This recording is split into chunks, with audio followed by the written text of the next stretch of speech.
Assalamualaikum warahmatullahi wabarakatuh. Waalaikumsalam warahmatullahi wabarakatuh. Selamat pagi buat guru-guru hebat di SDN 19 Kubu. Di sini saya sebagai moderator dari Pak Budi akan melakukan diseminasi budaya positif aksi nyata modul 1.4. Untuk pertama-tama yaitu karena sambutan yang akan disampaikan oleh Kepala Sekolah Ibu Sri Anita, SPD. Kepada beliau kami persilahkan.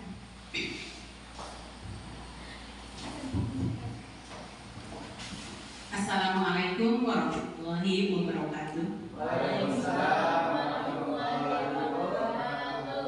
Alhamdulillahirabbil alamin wassalatu wassalamu ala asrofil anbiya'i wal mursalin sayyidina Muhammadin wa ala alihi wa sahbihi ajmain. Amma ba'du. Pertama saya ucapkan selamat datang, selamat pagi kepada calon guru penggerak angkatan 10 Bapak Mudiansyah, sarjana pendidikan.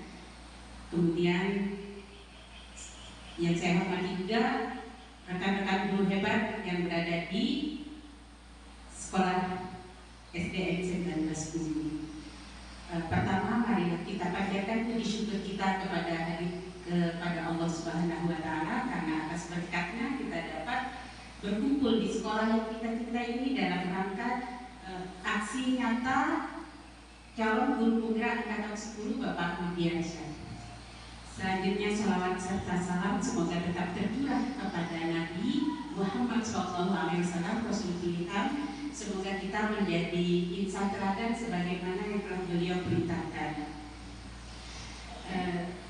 Selanjutnya kepada rekan-rekan guru yang berbahagia.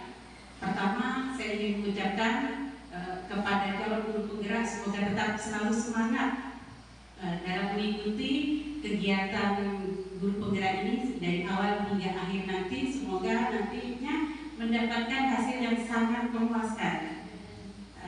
Dan untuk teman-teman yang lain yang berada di sekolah ini, mudah-mudahan mendapat hal yang positif dari apa yang telah beliau bawa dari kegiatan calon guru penggerak. Kemudian kalau jika ada kendala atau halangan, boleh silahkan nanti berkoordinasi dengan saya. Kalau sekolah mungkin nanti bisa saya bantu.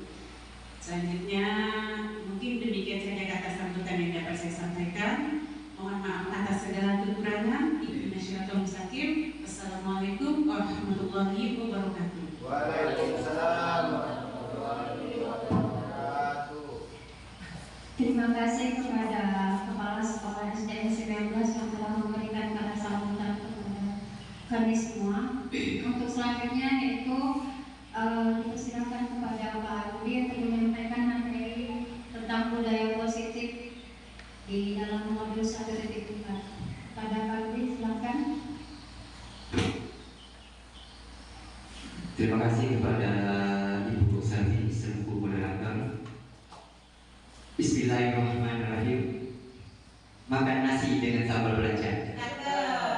Sambil duduk di atas batu. Terima kasih kepada Bapak Ibu sekalian. Saya ucapkan Assalamualaikum warahmatullahi wabarakatuh. Waalaikumsalam warahmatullahi wabarakatuh. Yang terhormat Ibu Kepala Sekolah SDN 19 Ibu Sri Anita, sarjana pendidikan, dan Bapak Ibu guru yang hadir pada hari ini yang berbahagia. Sebelumnya saya ingin mengucapkan ribuan terima kasih kepada Ibu Kepala Sekolah, karena dengan dukungan beliaulah sehingga kita dapat berkumpul di sini dalam rangka sosialisasi atau diseminasi modul 1.4 mengenai budaya positif selama kurang lebih 1 jam ke depannya.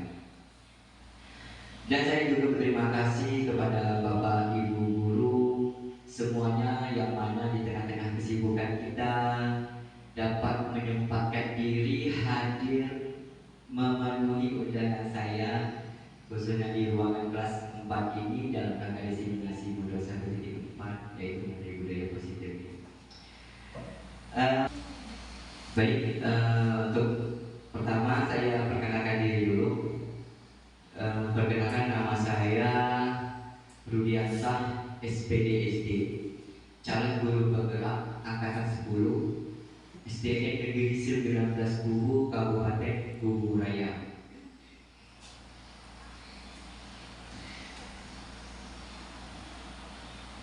Saya berdiri di sini sebagai calon guru penggerak angkatan 10 dari SDN 19 Bubu, Kabupaten Bubu Raya. Tujuan saya mengadakan disiplin positif ini, selain ini memang tugas dari modul 1.4 dari angkatan 10, juga saya ingin berbagi ilmu walaupun sedikit dari apa yang sudah saya dapatkan dalam mengikuti pendidikan calon guru penggerak. Angka baiknya walaupun sedikit kita berbagi ya Bapak Ibu ya. Selain itu juga tujuan saya mengadakan acara ini yaitu untuk melakukan kerjasama dengan Bapak Ibu, berkolaborasi. Karena budaya positif ini akan kita lakukan di sekolah.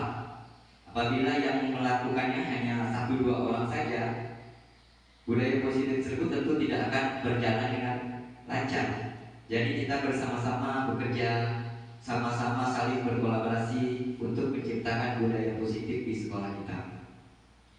Dan saya berdiri di depan ini bukan juga karena saya yang paling hebat atau saya yang paling banyak ilmu. Kita kalau di CGP ini kan ada lagi yang senior dari kita nih. Udah ada senior Bapak Henry Gunawan SPD GM ya. Tetapi di sini kita nih untuk belajar bersama-sama. Sama-sama kita meningkatkan kemampuan kita untuk membuat sekolah kita ini menjadi lebih baik.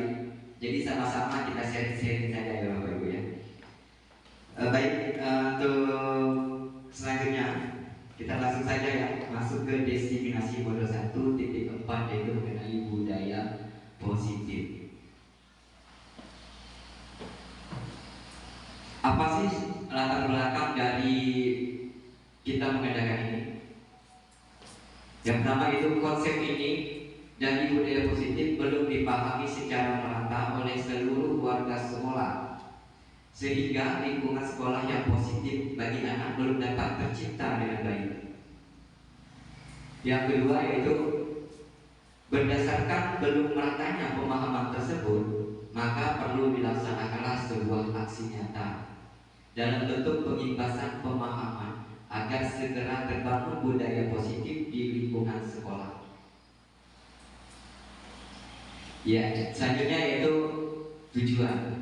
Apa tujuan kita melaksanakan budaya positif? Yang pertama, meningkatkan pemahaman warga sekolah tentang budaya positif. Kedua, terbentuknya motivasi intrinsik pada murid melalui pembuatan keyakinan sekolah atau keyakinan kelas. Yang ketiga yaitu menumbuhkan nilai-nilai kebajikan.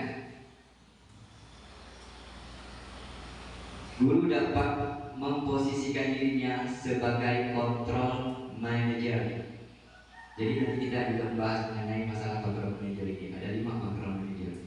Yang terakhir yaitu melakukan segitiga restitusi dalam menyelesaikan masalah di kelas atau di sekolah. Ya, ini ada beberapa memang materi yang sangat menyentuh diri saya pribadi lah khususnya. Nanti kita akan membahasnya lebih lanjut mengenai materi-materi apa yang akan saya sampaikan. Tolak ukur terlaksananya diseminasi pemahaman budaya positif di sekolah. Yang kedua, terciptanya keyakinan kelas melalui kesepakatan yang dilakukan wali kelas dan murid. Yang ketiga, warga sekolah saling berintegrasi dalam menjalankan keyakinan sekolah yang telah disepakati.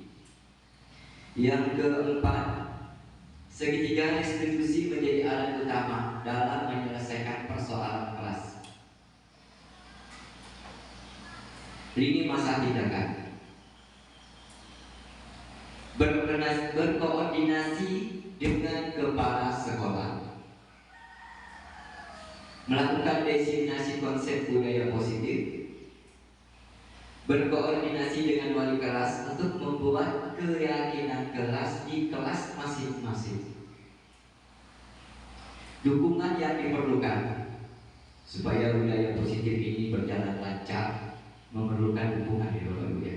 Yang pertama itu dukungan dari kepala sekolah. Yang kedua itu dukungan dari teman sejawat. Yang ketiga dukungan dari murid. Yang keempat dukungan dari orang tua murid. Dan yang terakhir adalah dukungan sarana dan prasarana. Nah, ini ada 5 hal-hal yang bisa mendukung terciptanya budaya positif di sekolah.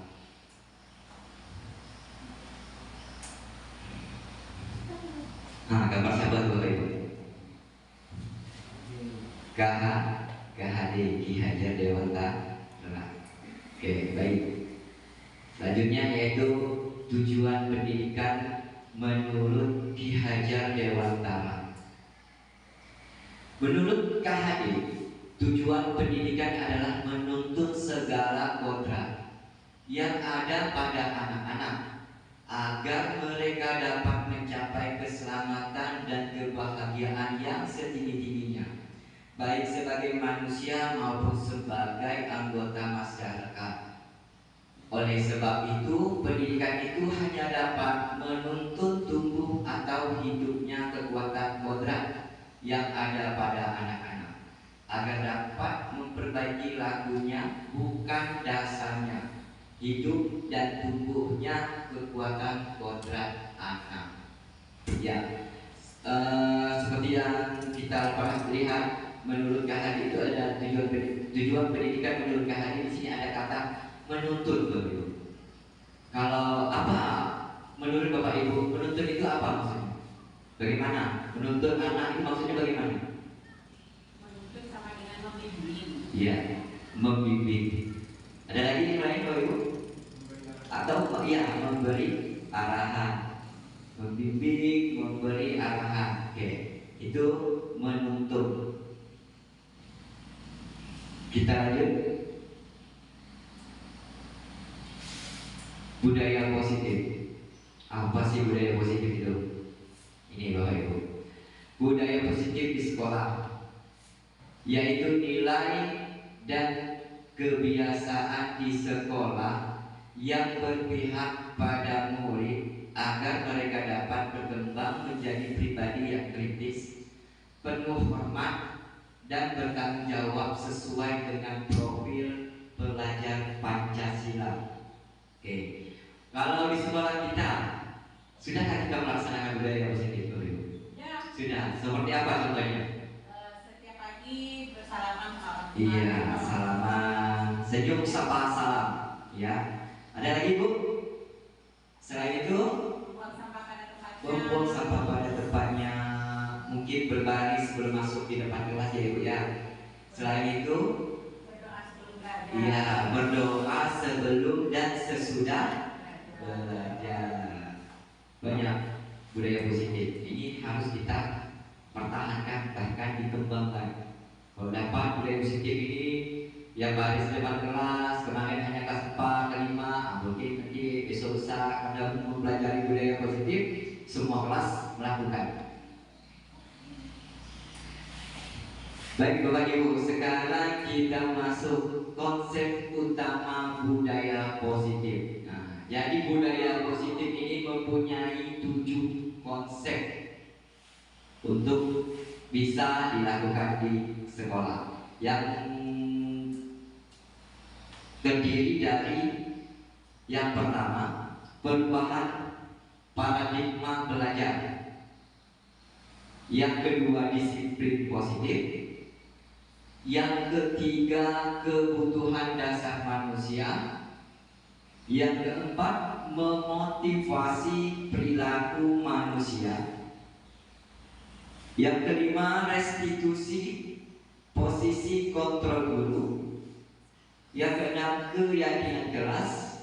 Dan yang terakhir, yang ketujuh, yaitu segitiga restitusi. Kita masuk ke poin yang pertama dulu, yaitu perubahan paradigma belajar. Dalam membangun budaya positif, sekolah dapat menyediakan lingkungan yang positif, aman dan nyaman, agar siswa mampu berpikir, bertindak dan mencipta dengan merdeka, mandiri dan bertanggung jawab. Disiplin sangat berkaitan dengan kontrol guru terhadap siswa. Benar tidak Bu? Disiplin itu sangat berkaitan dengan kontrol guru terhadap siswa. Tapi sebenarnya tergantung lagi sebenarnya, tergantung dari siswanya mau dan dikontrol. Karena kan siswa ada yang mau dikontrol, ada yang tidak mau dikontrol. Kalau dia dikontrol, di sini terdapat sifat seperti memaksakan kehendak. Jadi siswa itu yang mau dikontrol itu tapi harus mengikuti permintaan atau perintah dari guru, sehingga dia bisa dikontrol. Tapi ada yang sebaliknya, ada yang tidak mau dikontrol. Kita lanjut. Ini ada sejenis games, bisa dikatakan games juga ya. Anda dan teman Anda akan melakukan kegiatan. Cobalah buka. Nama permainannya tuh cobalah buka. Anda adalah A. Tugas Anda adalah mengepalkan salah satu tangan Anda. Coba Anda bayangkan bahwa Anda menyimpan sesuatu yang sangat berharga di dalam kepalan tangan Anda itu. Anda perlu menjaga benda tersebut sekuat tenaga Anda karena begitu pentingnya untuk kehidupan Anda. Itu yang Anda yang sebagai A. Terus ada lagi tugas yang rekan Anda sebagai B adalah mencoba dengan segala cara untuk membuka kepala tangan Anda. Seandainya nih Bapak Ibu ini menjadi yang A, ya menjadi Anda yang menjadi A, berarti Anda yang menggenggam. Mau tidak Bapak Ibu membuka kepala tangan Anda? Tidak. Alasannya apa? Saya menjaga agar tidak diambil orang lain. Karena menjaga agar tidak diambil orang lain. Ya kan Bapak Ibu? Ada yang membuka atau tetap menutup walaupun dipaksa, walaupun dibujuk. Nanti Bapak kasih kue, atau mungkin dia hardik, mengintimidasi, memarahi, nak membuka, ya kan? Terus walaupun ditawari ya membuka kepala tangan tadi, ada mungkin ada yang nggak mau, tapi mungkin juga ada yang mau. Oke, lanjut kita ke paradigma belajar. Perubahan paradigma belajar menurut Dr. William Glaser. Jadi perubahan paradigma teori kontrol, ilusi kontrol. Ilusi kontrol. Apa saja yang tertera dalam ilusi kontrol menurut Dr. William Glaser? Yang pertama yaitu ilusi guru mengontrol murid. Ya, ini tadi ilusi guru mengontrol murid. Kadang guru kan merasa bahwa murid itu bisa dikontrol, seperti yang tadi genggam kepala tangan tadi. Kalau nggak mau dibuka, nanti dimarah kepala tangan dia. Sama juga setan guru merasa murid itu bisa dikontrol.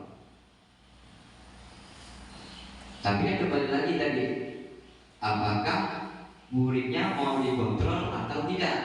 Kembali lagi ke pribadinya. Itu ilusi guru mengontrol murid. Yang kedua yaitu ilusi bahwa semua penguatan positif efektif dan bermanfaat. Ya, ilusi bahwa semua penguatan positif efektif dan bermanfaat. Yang ketiga, ilusi bahwa kritik dan membuat orang merasa bersalah dapat menguatkan karakter. Ya, maksudnya seperti ini. Ilusi bahwa kritik membuat orang merasa bersalah dapat membuat karakter. Ini kadang terjadi, biasanya kalau guru itu kan, kalau sedang anak muridnya atau anak didiknya diberikan tugas tidak dikerjakan, terus gurunya bilang ini, kerjakan nanti kalau tidak dikerjakan kasihan ibu nanti dimarah kepala sekolah. Nah, itu termasuk ilusi kritik dan membuat orang merasa bersalah. Jadi diri siswa atau peserta didik itu merasa dirinya bersalah, dapat menguatkan karakter. Tapi sebenarnya tidak juga bisa menguatkan karakter sebenarnya. Justru peserta didik akan merasa dirinya bersalah. Kalau tidak kena saya, ibu itu tidak dimarah kepala sekolah, kan jadi seperti itu.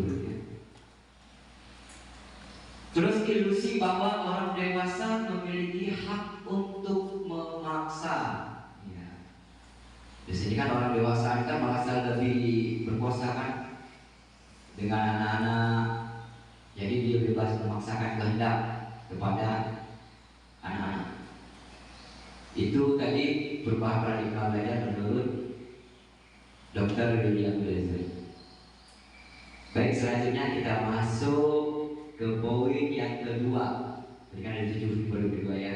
Yang kedua yaitu mengenai disiplin positif. Sekarang saya mau tanya loh kepada Bapak Ibu nih, apa itu disiplin Bapak Ibu? Peraturan yang mengikat. Peraturan yang mengikat. Siapa yang mengikat? Orang. Biasanya kan kalau peraturan itu kan terdapat pada sebuah organisasi, seperti di dalam sekolah, di sebuah perusahaan. Di situ pasti ada disiplin. Ya. Menurut Bukem, Ibu Kemsek, disiplin adalah peraturan yang mengikat. Oke, apa makna disiplin? Perasaan taat. Taat. Pembiasaan. Itu kebiasaan. Perasaan patuh terhadap tanggung jawab. Patuh terhadap tanggung jawab. Mengerjakan sesuatu yang berulang. Berarti benar kata disiplin ini sifatnya mengikat. Yang melanggar kadang diberi sanksi, konsekuensi atau hukuman, ya kan? Oke. Sekarang kita lihat apa sih disiplin itu. Baik, berasal dari bahasa Latin disiplin yang artinya belajar. Makna asal dari kata ini berkonotasi dengan disiplin diri dari murid-murid Socrates dan Plato. Disiplin diri membuat orang menggali potensinya menuju sebuah tujuan, apa yang dia hargai.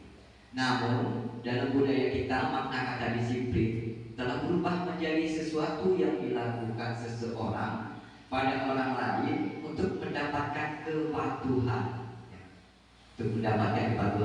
Kecenderungan umum adalah menghubungkan kata disiplin dengan ketidaknyamanan, bukan dengan apa yang kita hargai atau pencapaian suatu tujuan mulia.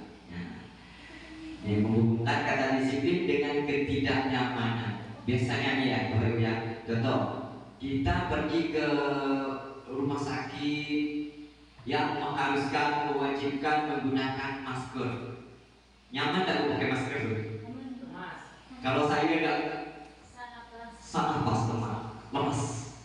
Tapi ada manfaatnya, ada nilai kebajikannya untuk menggunakan masker ini tadi. Yaitu apa nilai kebajikannya? Kenapa kita harus menggunakan masker?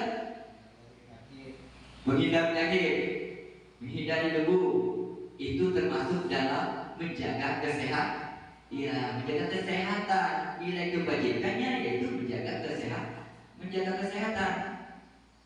Sama juga, contoh, saya ini punya anak nih, suka putih anak. Tanya pakai helm, kan saya bilang, nah pakai helm, nanti biasa terjadi di sana tuh nanti tuh ada razia pakai helm. Jadi yang tertanam pada diri anak itu hanya nilai ketakutan dari razia, tapi bukan nilai kebajikannya. Sebenarnya nilai kebajikannya apa kita menggunakan helm? Menjaga keselamatan. Itu nilai kebajikannya. Baik, kita lanjut. Disiplin adalah kemampuan memerintah diri sendiri dalam mengontrol dan menguasai diri untuk memilih tindakan yang mengacu pada nilai-nilai yang kita hargai dengan penuh tanggung jawab tanpa perintah orang lain. Nilai-nilai yang kita hargai adalah nilai-nilai kebajikan, sifatnya positif, manusia yang merupakan tujuan mulia yang ingin dicapai setiap individu, yaitu nilai-nilai dalam profil belajar Pancasila. Kembali lagi kita ke profil belajar Pancasila. Oke, kita lanjut, yaitu poin yang ketiga, kebutuhan dasar manusia. Oke. Ada 5 kebutuhan dasar manusia.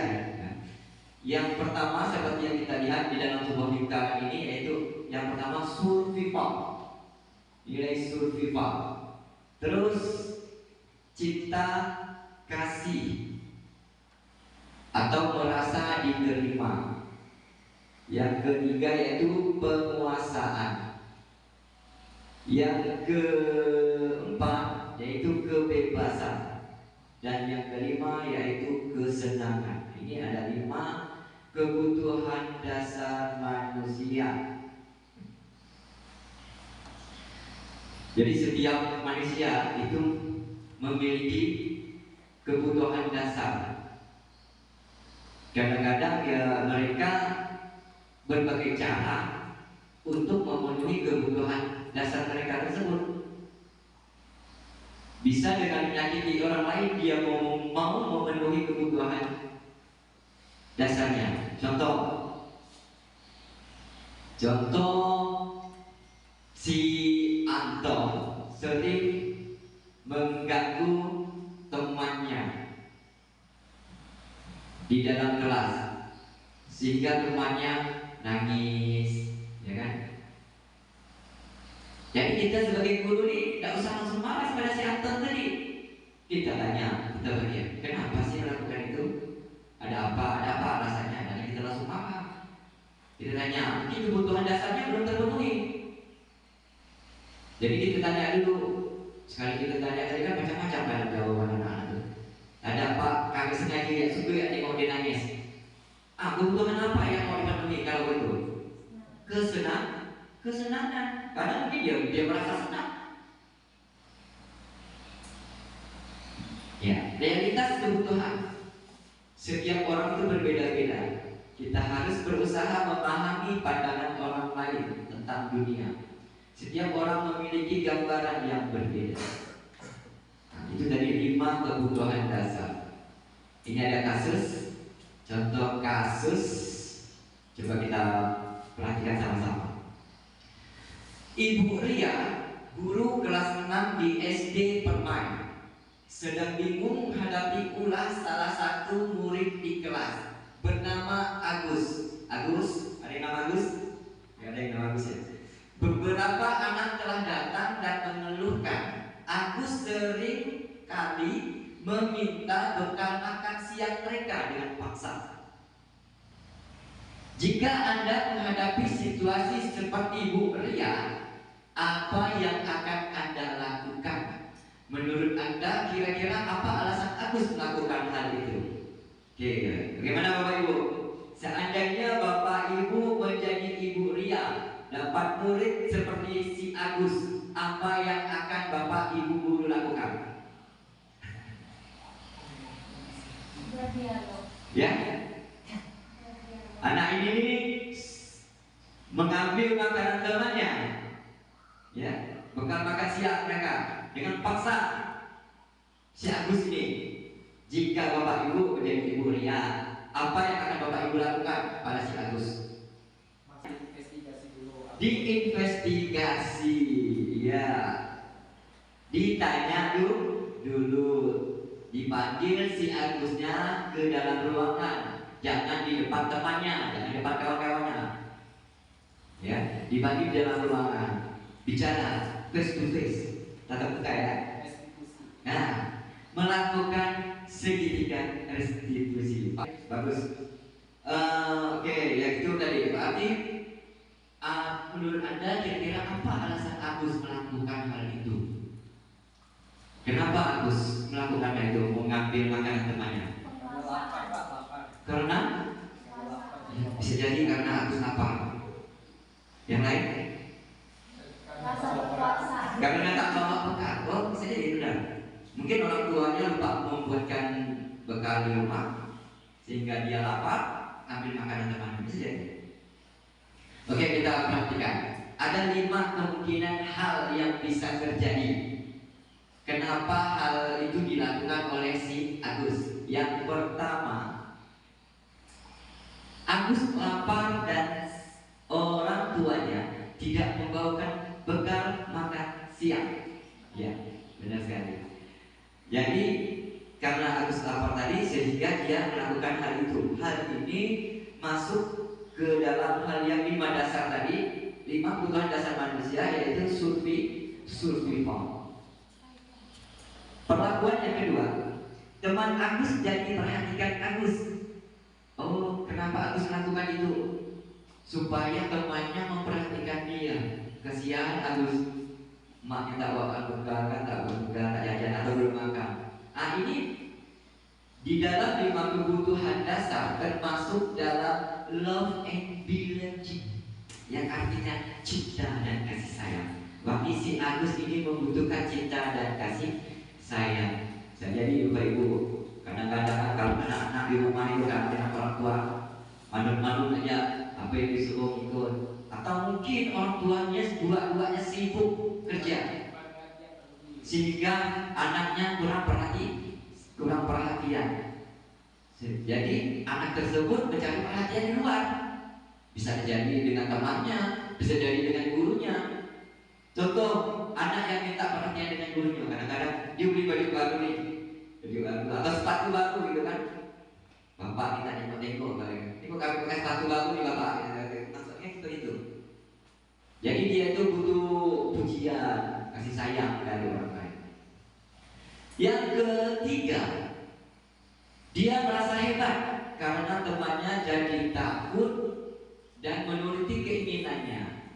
Ya, ini termasuk dalam kekuatan kepenguasaan. Yang keempat, Agus merasa bosan dengan bekal yang dibawakan orang tuanya karena selalu bekal yang sama. Telur mata sapi, ya kan jadi. Ini yang bisa saja dilakukan Agus karena hal ini yang terjadi. Bekalnya itu saja. Melihat bekal kawannya yang geprek yang gorengan, gelap gak ada. Jadi dia ambil bekal temannya. Yang kelima, perlakuan yang kelima yang bisa terjadi, yaitu Agus hanya iseng. Dan dia menikmati ekspresi wajah temannya yang kesal. Sama seperti saya bapak yang saya katakan tadi, yaitu senang melihat kawannya menangis, hanya iseng-iseng, ya kan? Ya, karena apa? Karena dia mau memenuhi kebutuhan apa? Kebutuhan kesenangan, kebutuhan kesenangan. Nah, itu tadi 5 kebutuhan dasar yang dibutuhkan manusia. Terus hukuman dan sanksi atau konsekuensi. Apa yang masuk hukuman dan sanksi atau konsekuensi? IPA kurang menguasai pelatihan matematika. Ini ada kasus ini. Sehingga pada saat pelajaran tersebut berlangsung, dia lebih banyak berdiam diri atau menggambar di buku pelajarannya. Pada saat guru matematikanya, Pak Seno, menanyakan pertanyaan, IPA menjadi gugup dan tak sengaja menjatuhkan tasnya dari kursi, serta tiba-tiba menjadi gagal, tergugup ya, pada saat berupaya menjawab. Seluruh kelas pun tertawa melihat perlakuan IPA yang bicara tergagap dan terkejut tersebut. Pak Seno pada saat itu membiarkan teman-teman IPA mentertawakan IPA yang tergagap dan malu luar biasa, dan malahan menunjuk hidungnya karena tidak, dan malahan meminta IPA untuk maju ke depan dan berdiri di depan kelas sambil menunjuk hidungnya karena tidak bisa menjawab pertanyaan Pak Seno. Kelas makin gaduh dan anak-anak pun tertawa melihat IPA di depan kelas memegang ujung hidungnya. Pertanyaannya, apakah Anda setuju dengan tindakan Pak Seno terhadap IPA? Tidak setuju, Sandi. Kenapa setuju? Apa alasannya tidak setuju? Dia Pak Seno itu tidak memikirkan perasaan si Ika yang saat itu sedang duduk, ini tidak bisa menjawab pertanyaan dari Pak Seno. Oke, itu alasannya. Terus ada pertanyaan kedua lagi. Menurut Anda, tindakan Pak Seno terhadap IPA adalah sebuah hukuman atau konsekuensi? Mengapa? Hukuman atau konsekuensi yang dilakukan Pak Seno? Hukuman. Iya benar, hukuman. Terus kita lanjut. Hukuman dan sanksi atau konsekuensi. Nah, jadi kita juga harus bisa. Kemarin, waktu kami Bapak Ibu tutup pelajaran disiplin ini, budaya positif ini, hanya 2 minggu ya, 2 minggu kalau lebih kita belajar tentang budaya positif. Sekarang kami harus menampilkan 1 jam, selama 1 jam kurang lebih. Waktu saya pribadi mengikuti modul budaya positif mengenai hukuman dan sanksi dan atau konsekuensi, saya juga pernah bertanya kepada Pak Sil, bagaimana sih Pak membedakan antara hukuman dan sanksi itu atau konsekuensi? Jadi ternyata berbeda Bapak Ibu antara hukuman dan sanksi. Oke, oleh karena itulah di sini saya juga mau berbagi kepada Bapak Ibu apa itu hukuman dan apa itu konsekuensi atau sanksi. Oke, hukuman itu bersifat identitas gagal, sedangkan disiplin, konsekuensi dan restitusi itu termasuk identitas sukses. Cuma di bawahnya lagi ada keterangan hukuman ini bersifat negatif, terus konsekuensi netral, sedangkan restitusi positif. Berarti dulu kita berada posisi mana nih? Yang negatif, netral atau positif? Kalau yang konsekuensi berarti netral cari amannya, tidak hukum, tidak juga melakukan restitusi atau tindakan yang positif. Oke, seorang yang menyakitkan, ini mengenai hukumannya, seorang yang menyakitkan harus terjadi, sesuatu yang menyakitkan harus terjadi, itu sifat dari hukuman. Terus kalau konsekuensi, sesuatu harus terjadi. Sedangkan yang restitusi merupakan pilihan. Terus di hukuman tidak nyaman untuk murid, anak untuk jangka waktu panjang. Nah, kalau hukuman itu Bapak Ibu memang benar. Kalau kita melakukan hukuman kepada murid, jangka waktunya memang lama. Karena juga pernah terjadi kepada saya waktu jadi murid. Ya, selalu diingat. Iya, terjadi sifat dendam itu sebenarnya. Selalu diingat sampai sekarang. Itu jangka waktunya panjang.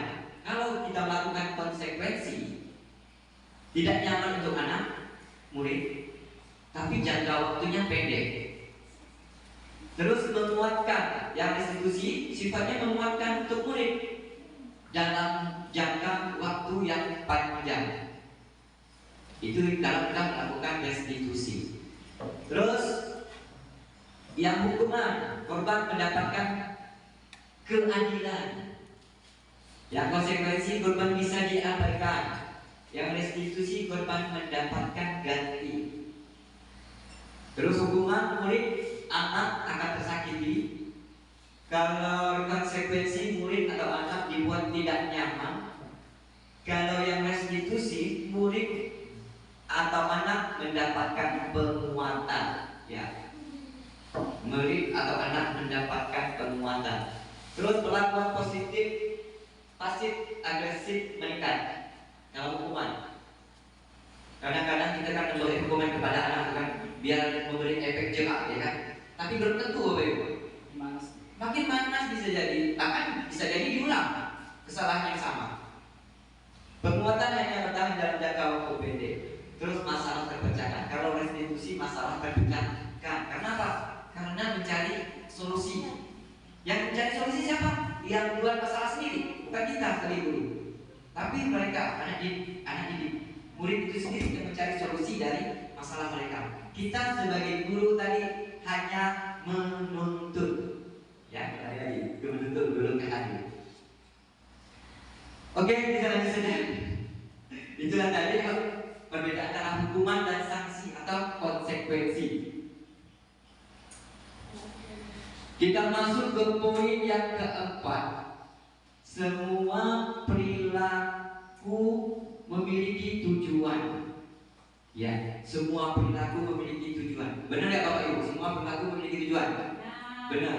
Baik itu perilakunya negatif, perlakuannya positif, itu semua memiliki tujuan.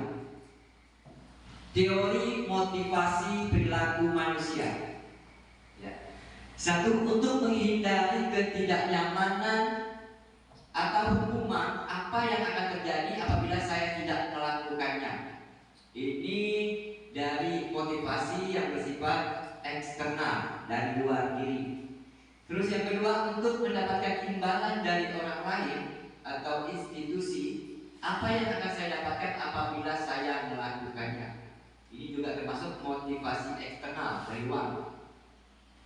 Yang ketiga, untuk menghargai diri sendiri. Saya akan menjadi orang yang seperti apa bila saya melakukannya atau melakukan hal itu. Ini baru motivasi internal. Tujuan disiplin positif. Motivasi dari dalam diri. Ini tiga teori motivasi perilaku manusia. Jadi dua dari eksternal, satu dari internal. Oke, sekarang mari kita berlatih. Tadi kita udah mengetahui perbedaan hukuman dan konsekuensi. Sekarang kita berlatih menentukan perbuatan ini termasuk dalam hukuman atau konsekuensi ya Bapak Ibu. Oke, ini dia. Yang pertama, lari mengelilingi lapangan basket 2 kali karena terlambat hadir di sekolah. Ini hukuman atau konsekuensi? Ya, hukuman. Terus yang kedua, membersihkan coretan yang dibuatnya di meja tulis. Hukuman atau konsekuensi? Konsekuensi. Murid diminta push up 15 kali karena tidak menggunakan masker di sekolah. Hukuman. Terus menggantikan kertas tugas teman yang telah dicoret-coret. Konsekuensi. Pintar dah Ibu Maisuk, sudah tahu ya konsekuensi dan hukuman. Terus berjemur di lapangan basket pukul 12 siang karena memboborkan tempat. Hukuman. Terus murid diminta bertelanjang kaki sepanjang hari karena tidak menggunakan sepatu.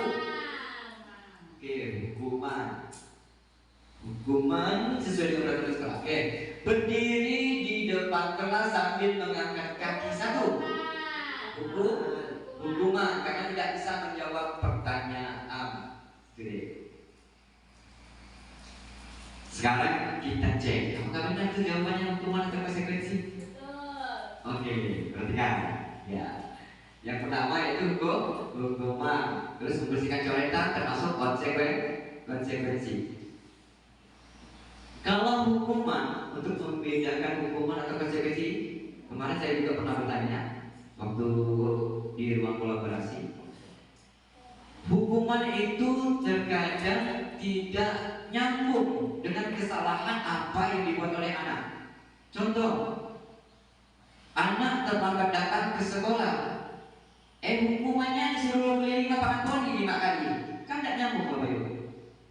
Iya, itu hukuman. Tapi seharusnya kalau anak terlambat datang ke sekolah 15 menit, jam istirahat jangan suruh keluar dulu, ditambah 15 menit, itu baru nyambung. Ditambah waktunya 15 menit, selesai 15 menit baru boleh istirahat. Karena mengejar keterlambatan pelajaran yang sudah ditinggalkan dalam 15 menit. Itu baru konsekuensi lainnya. Berarti hukuman ini fisik ya Pak? Hukuman bisa bersifat fisik, iya benar. Hukuman itu bisa bersifat fisik. Oke, kita sekarang masuk ke bagian yang kelima, yaitu restitusi. Posisi kontrol guru. Terima kasih Pak Kandima. Posisi kontrol guru di dalam CTP yang telah saya pelajari itu ada 5. Yang pertama yaitu guru sebagai penghukum. Kita sebut saja dulu ya, nanti kita bahas satu-satu.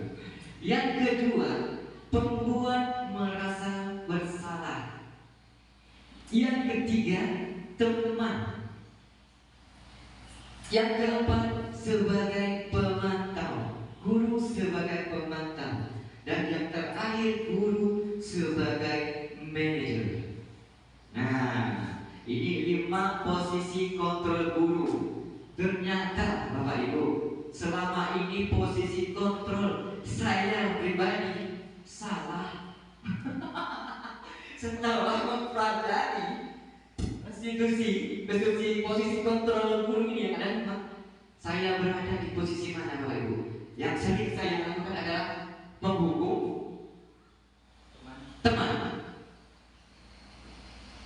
Saya pikir dulu posisi sebagai teman itu bagus, karena mungkin anak-anak lebih akrab, dekat dengan kita, mereka curhat bebas, ada masalah apa bisa ngomong.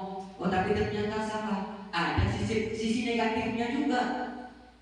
Anak-anak merasa kalau dia merasa dekat dengan guru, kadang-kadang kan suka dengan guru jadinya kan, karena bagi teman tadi. Biasanya guru pun karena menganggap dia sebagai teman, pekerjaan apa pun kan, udahlah nanti bapak yang kerjakan. Kan biasanya seperti itu kan. Itu posisi sebagai teman. Oke, ini 5 tadi, 5 posisi kontrol guru sebagai penghukum, pembuat merasa bersalah, teman, pemantau, manajer. Seharusnya yang baik itu yang bagaimana? Ya Bapak Ibu ya. Posisi kontrol guru. Oke, nah di sini. Bagaimana? Ini adalah pernyataan-pernyataan yang jika dikatakan itu termasuk dalam posisi yang mana? Siapa yang mengatakan? Yang pertama, saya kecewa sekali dengan kamu. Ini posisi apa nih? Pembuat merasa bersalah. Saya kecewa sekali dengan kamu. Atau yang seperti yang saya katakan tadi, kenapa tidak dikerjakan tugasnya? Nanti bapak dimarah oleh kepala sekolah. Itu kan membuat merasa bersalah kepada anak. Yang kedua, kamu tidak pernah benar melakukannya. Ini adalah kata-kata dari kontrol guru yang bersifat penghukum. Yang ketiga, ayolah lakukan demi ibu atau bapak. Ayolah, ya kan? Ayolah mengajar. Sifatnya ini kalau guru yang bersifat sebagai teman, dia jadi dengan murid itu akrab, ramah. Cuman itu tadi ada sisi negatifnya. Jadi siswa itu bisa tergantung pada guru. Ternyata setelah dipelajari. Oke, lanjut. Apakah kamu mau mendapatkan stiker bintang hari ini? Nah, ini pemantau. Pemantau ini sifatnya memberikan sesuatu itu sesuai apa? Data, kayak ada data gitu kan. Bagaimana kamu bisa menyelesaikan masalah ini? Nah, ini posisi manajer ditanya, bagaimana kamu bisa menyelesaikan masalah ini? Jadi anak ditanya, jangan itu yang menyelesaikan, kita tanya dulu anak, cari solusinya bagaimana. Itu sifat kontrol guru yang manajer. Terus kamu selalu yang paling terakhir. Selalu paling terakhir. Kamu selalu terlambat. Nah, itu kata-kata yang keluar dari guru yang memiliki kontrol sebagai penghukum. Oke. Itu tadi 5 posisi kontrol guru. Lanjut. Ada kasus lagi. Kalau Bu Salvi bagusnya pelajari kasus-kasus nih buat kom itu banyak kasus itu. Oke, kita lihat kasus yang pertama. Pada hari Senin, Pak Harun tidak masuk sekolah. Pak Harun merupakan guru matematika. Saat itu Bu Wati menggantikan Pak Harun. Bu Wati baru 1 tahun menjadi guru SMP. Beberapa murid perempuan Vivi dan Natalia mengetahui hal ini dengan mulai menggunakan kesempatan dan bersikap seenaknya. Ini biasanya kalau di sekolah kita ini menggunakan guru pengganti, ya kan? Terus tertawa dan tidak mengindahkan kehadiran Bu Wati. Ibu Wati mencoba menyapa Vivi dan Natali dengan lama sambil mengingatkan untuk tetap fokus pada tugasnya. Ayolah tugasnya dikerjakan.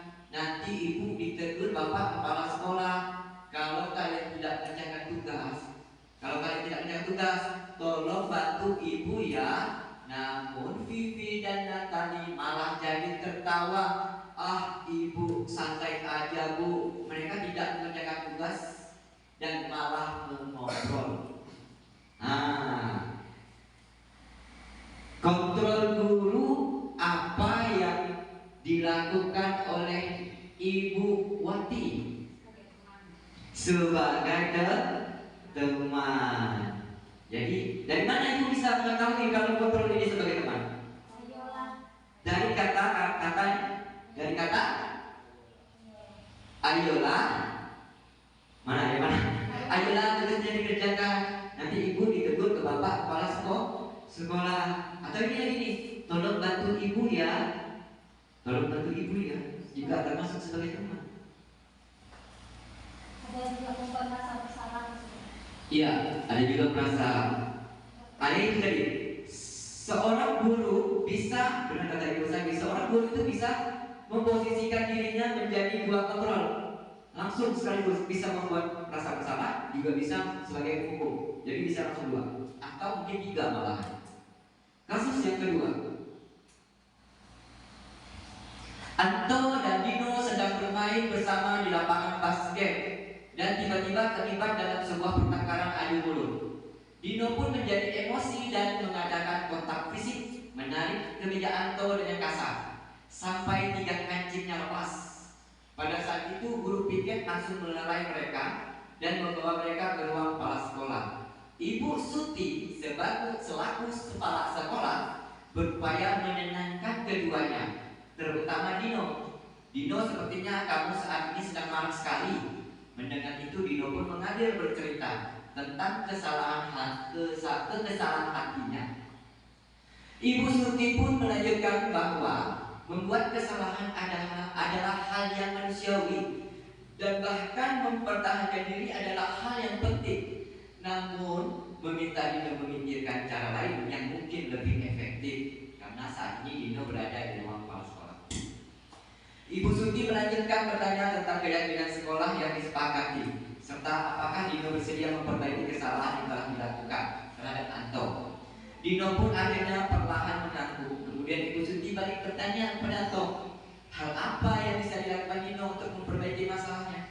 Anto menjawab, saya perlu kancing saya diperbaiki Bu. Ibu Ibu saya akan sangat marah kalau melihat kancing baju saya sampai copot 3 begini. Ibu Suti pun kembali bertanya ke Dino, apakah yang akan dia lakukan untuk menggantikan 3 kancing yang terlepas. Dino berpikir sejenak, namun menjawab, wah sudah kamu Bu, saya lem kembali mungkin ya Bu.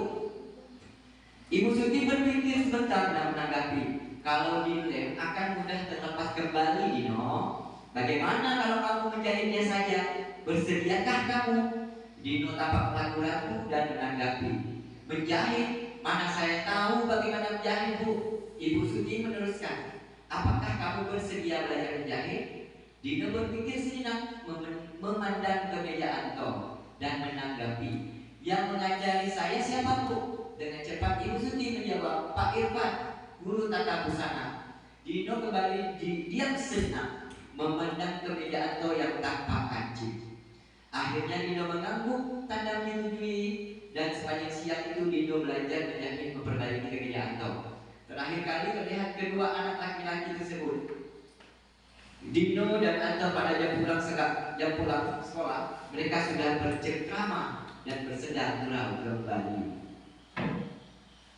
Nah, kalau di sini posisi kontrol apa yang dilakukan oleh Ibu Suti selaku kepala sekolah? Manajer, posisi kontrol manajer. Nah, ini bahwa benar kepala sekolah dipanggil anak muridnya, ditanya, ya kan? Kadang-kadang kita kan kalau anak berhantam, berkelahi dalam kelas, kita memaksa kehendak kita. Udah, salaman, maafan, jadi gitu kan biasanya kan, tanpa memikirkan perasaan hati anak tadi. Belum tuntas gak salah saya ini kan, masih panas kan, belum tuntas gak salah saya ini bapak ini gak maafan, kan? Tapi kalau yang sedang dilakukan Ibu Suti kan dah disuruh tenang, ditanya lagi si Dino, kamu sepertinya sedang sangat marah, ya, sedang sangat marah saat ini. Itu posisi kontrol yang dilakukan oleh Ibu Suti selaku kepala sekolah sebagai manajer. Baik, kita lanjut posisi kontrol guru. Ini ya udah yang tadi identitas gagal, nampak? Motivasi, identitas gagal, kontrol dari luar. Identitas berhasil atau sukses, kontrol dari luar juga. Terus identitas berhasil, sukses, kontrol dari dalam. Ya. Menghindari hukuman, mengharapkan imbalan atau ketergantungan pada orang lain. Terus menghargai diri sendiri, penghukum, pembuat merasa bersalah, teman pemantau, manajer. Guru berbuat di sini, menghardik. Kalau guru yang memposisikan dirinya sebagai penghukum, perbuatannya, maksudnya guru berbuat atau perbuatannya seperti apa atau antara menghardik, menunjuk, menyakiti dan menyindir. Terus yang membuat merasa bersalah, berceramah, ya guru berceramah nih, termasuk membuat merasa bersalah dan mengatakan seharusnya kamu atau ibu kecewa sama kamu, kan bisa seperti itu. Terus yang sebagai teman membuat alasan-alasan untuk muridnya, pemantau menghitung dan mengukur, manajer mengajukan pertanyaan-pertanyaan. Sebenarnya enak jadi manajer teman, tinggal mengajukan pertanyaan kepada anak, kamu ngaku berbuat kayak gitu? Jadi anak menjawab, tadi Pak ini gini, oh sama Pak Budi pun dulu pernah gitu. Itu identitas, nanti masuk dalam sisi 3 di situ si. Oke, kita lanjut dulu. Terus yang guru berkata, apa nih? Apa? Hasil. Kalau menghukum hasilnya memberontak, menyalahkan orang lain, berbohong. Hanya hasil. Tapi kalau pembuat merasa bersalah, menyembunyikan. Tidak berhasil, sukses, ketergantungan. Yang pemantau menyesuaikan diri bila diawasi. Yang ke manajer menguatkan pribadi. Dampak pada murid, mengulang kesalahan. Penghukum dampaknya pada murid bisa jadi mengulang kesalahan. Terus kalau pembuat merasa bersalah, merasa rendah diri. Merasa dirinya bersalah terus, itu kan pada anak-anak itu bisa tertanam. Terus lemah untuk teman, untuk guru sebagai teman, dampaknya pada murid lemah, tidak mandiri, tergantung. Nah ini lemah, tidak mandiri karena sering dibantu gurunya tadi kan. Terus pemantau menitik beratkan pada sanksi atau hadiahnya untuk dirinya. Nah ini guru sudah mulai beri hadiahnya. Reward, beri bintang ya. Atau sama juga yang SMA pernah dengan istilah pakai poin-poin kan, yang melanggar disiplin poin dikurang sekian, tapi yang disiplin ada apa ibaratnya prestasi nilainya ditambah, poinnya ditambah, itu masih dilakukan. Ada beberapa SMA masih melakukan itu termasuk kontrol kinerja dalam pemantau SMA, SMP atau mungkin SD, kita tidak tahu ya, SD lain mungkin juga masih ada yang melaksanakan seperti itu, kasih poin, rambut panjang, nakal, dikurang poin dan seterusnya. Oke, yang keenam, keyakinan kelas. Nah, keyakinan kelas Bapak Ibu, apa itu keyakinan kelas? Keyakinan kelas adalah nilai-nilai kebajikan atau prinsip-prinsip universal yang disepakati bersama secara universal, lepas dari perbedaan agama, suku, negara, dan bahasa. Menurut Galton 1198, suatu keyakinan akan lebih memotivasi seseorang dari dalam intrinsik. Seseorang akan lebih bersemangat untuk menjalankan keyakinan daripada hanya sekedar mengikuti peraturan. Itu keyakinan kelas. Oke, ini Bapak Ibu. Keyakinan kelas. Kenapa ada keyakinan kelas bukan peraturan kelas? Ya kan? Kenapa nih? Kalau dulu itu peraturan kelas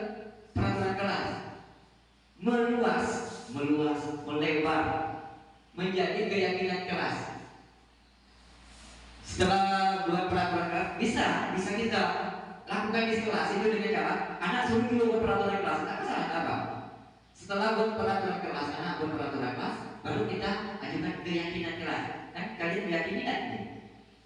Keyakinan kelas ini bersifat umum, masih umum, luas, universal. Terus setelah keyakinan kelas, lingkungan kelas tadi seluruh sekolah ini. Keyakinan sekolah jadi keyakinan sekolah. Dari peraturan kelas berada di dalam kelas berubah menjadi keyakinan kelas sehingga menjadi budaya lingkungan positif menjadi budaya positif.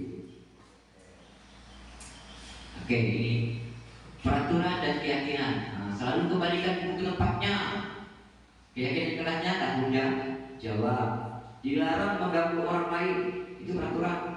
Kalau keyakinan kelas menghormati orang lain dan diri sendiri.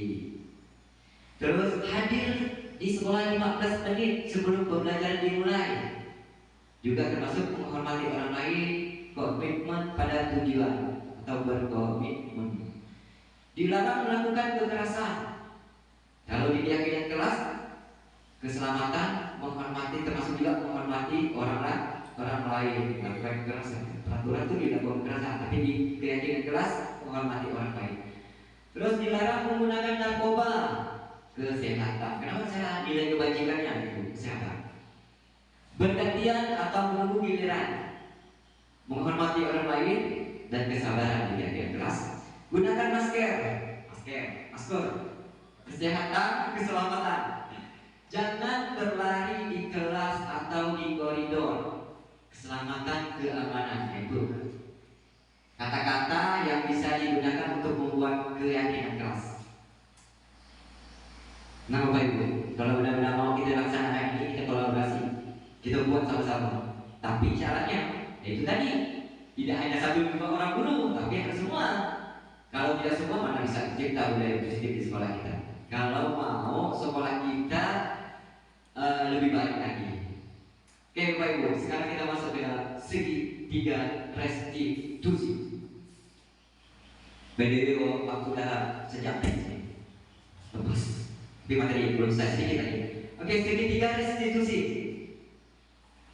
Dalam segitiga restitusi ada 3 langkah yang harus kita lakukan untuk memecahkan masalah yang dihadapi murid.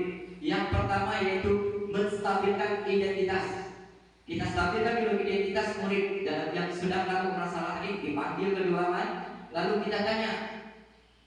Pertanyaannya kurang lebih seperti ini. Setiap orang pasti pernah melakukan kesalahan kan? Jadi menstabilkan rasa diri dia. Oh, bapak dulu kan pernah gini kan? Stabilkan dulu, jadi jangan merasa dia membuat diri bersalah. Kamu bukan satu-satunya yang pernah melakukan ini. Berarti kan ada orang lain, ya kan? Itu tahap yang pertama, menstabilkan identitas. Tahap yang kedua yaitu validasi tindakan yang salah. Bagaimana cara kita menanyanya anak? Kamu tentu punya alasan mengapa kamu melakukan itu. Mengapa sih kamu melakukan itu? Mengapa kamu datang terlambat? Adakah cara yang lebih efektif untuk mendapatkan apa yang kamu butuhkan? Nah, itu dalam langkah yang kedua, yaitu validasi tindakan yang salah. Yang ketiga itu menanyakan keyakinan. Nilai-nilai apa yang telah kita sepakati. Yang seperti itu. Terus kamu ingin menjadi orang seperti apa?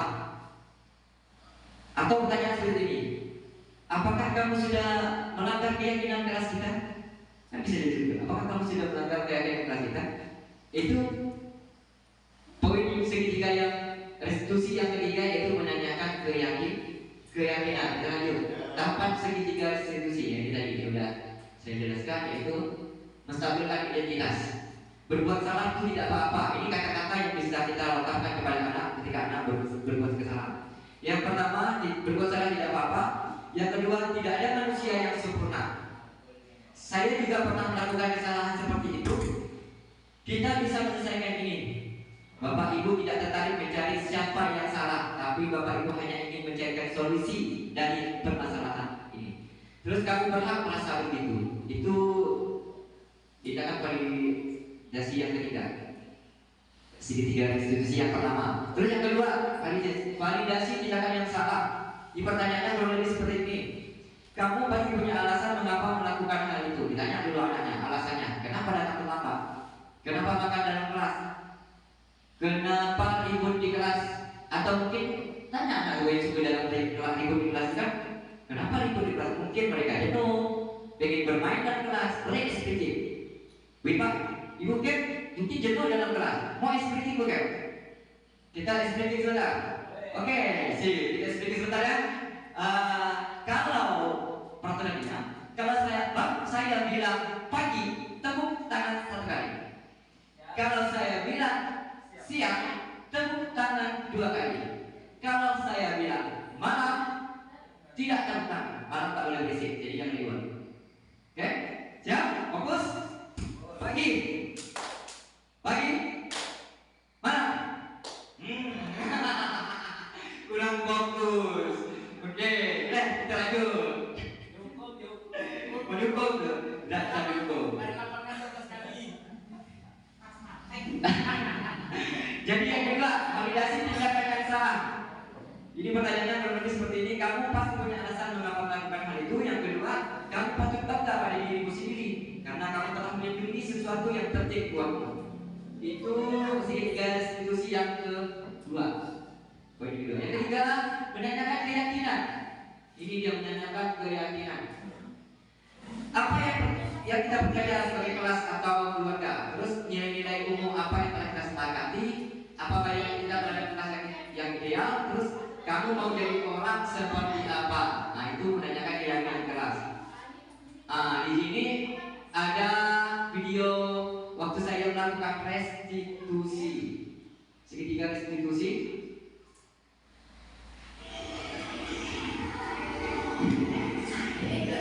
Kita lihat sebentar ya, bagaimana cara melakukan segitiga restitusi pada anak.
Iya. Iya, Oke, sampai kita kepada penghujung. Terima kasih, thank you, salam dan bahagia guru penggerak Indonesia maju. Oke. Terima kasih kepada Pak Ibu, Pak Luke yang sudah hadir. Terima kasih semua kepada rekan-rekan guru juga. Untuk mengakhiri acara ini saya akhiri, saya kembalikan juga kepada moderator. Saya akhiri wabillahi taufiq wal hidayah. Assalamualaikum warahmatullahi wabarakatuh. Baiklah, penyampaian dari Pak Budi telah selesai. ada sesuatu. Hah, terserah. Boleh kalau ada tanya? Boleh. Dua pertanyaan. Boleh. Ya mungkin ada yang mau bertanya, silakan Bapak Ibu, saya kasih dua penanya. Ada yang mau bertanya? Silakan. Tapi kan tadi ada di posisi kontrol itu ada 5. Bisa nggak dalam satu kasus itu kita 5-5-nya berperan di situ? Satu. Yang keduanya, posisi manajer dengan posisi pemantau tuh kayak beda-beda tipis yang saya tahu. Bisa nggak Bapak jelaskan? Dan dengan pemantau. Pemantau. Ya. Silakan. Yang lain Pak?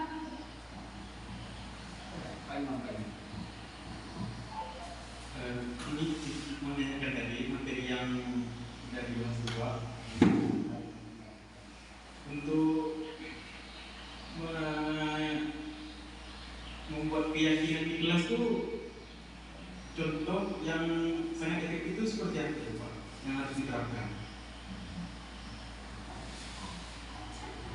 Oke Pak Imam, terima kasih. Yes, di apa? Silakan Pak Budi menanggapi pertanyaan tersebut dari Pak Imam. Oke, terima kasih kepada Ibu Selvi dan juga Bapak Imam yang sudah memberikan pertanyaan. Dua pertanyaan. Tiga kan lagi ya. Sebut lagi Pak sebenarnya. Oke, pertanyaan yang pertama Ibu Selvi tadi menanyakan apakah bisa kita melakukan 5 posisi kontrol sekaligus dalam satu masalah. Nak hukum, ya kan? Jadi hukum, nak jadi teman, tapi pernah. Seharusnya tidak usah. Sebaiknya posisi kontrol yang kita lakukan tetap manajerial. Bukan bisa Bu, kalau bisa sih sebenarnya tidak boleh. Tidak boleh yang 5-4 itu boleh. Kita sebagai penghukum, kita sebagai teman, membuat anak merasa bersalah itu tidak boleh dilakukan lagi.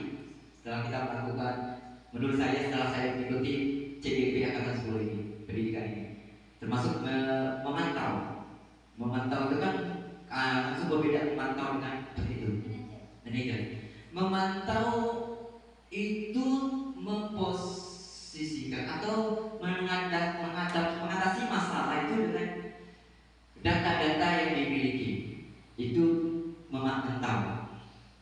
Ya peraturan sudah dibuat, terus anak ini kan melanggar ini, makanya jadi ditanya, kamu tahu nggak peraturan kelas kita apa ini? Kamu melanggar yang mana? Tapi kalau pemantau tadi itu langsung biasa juga pemantau langsung memberi hukuman. Nah, itu bisa terjadi pemantau langsung memberi hukuman. Tapi kalau yang terakhir manajerial itu perbedaannya yaitu tadi anak ditanya, dipanggil, ada masalah dipanggil, melakukan segitiga restitusi.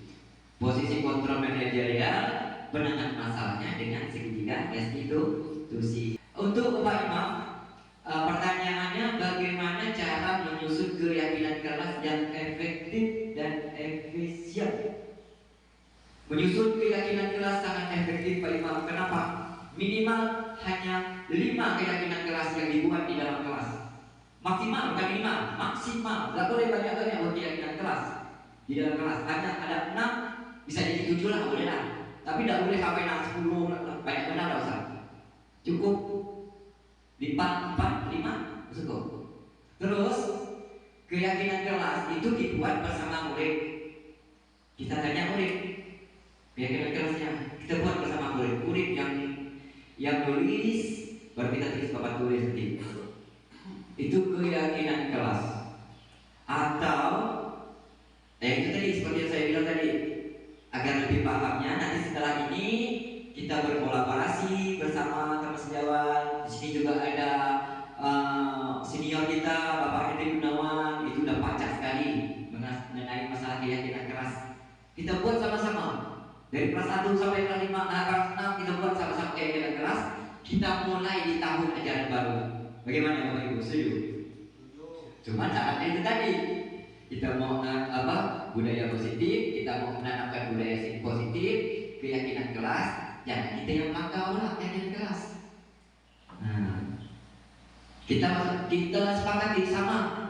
Contoh keyakinan sekolah. Keyakinan sekolah kita adalah kita masuk jam berapa? 7.30. Sekolah lain seharusnya wajib masuk jam 7. Kenapa kita jam 7.30? Karena kita punya kesepakatan sekolah atau keyakinan sekolah. Kita ada sepakat dengan teman-teman peserta didik kita. Itu keyakinan keras. Benar Pak? Terima kasih. Terima kasih Pak Imam. Bagaimana Pak Imam? Ada yang Abang G, satu, silakan. Abang lah, tos. Izin Pak Kuni, saya cuma mau membagikan Iya, silakan Pak.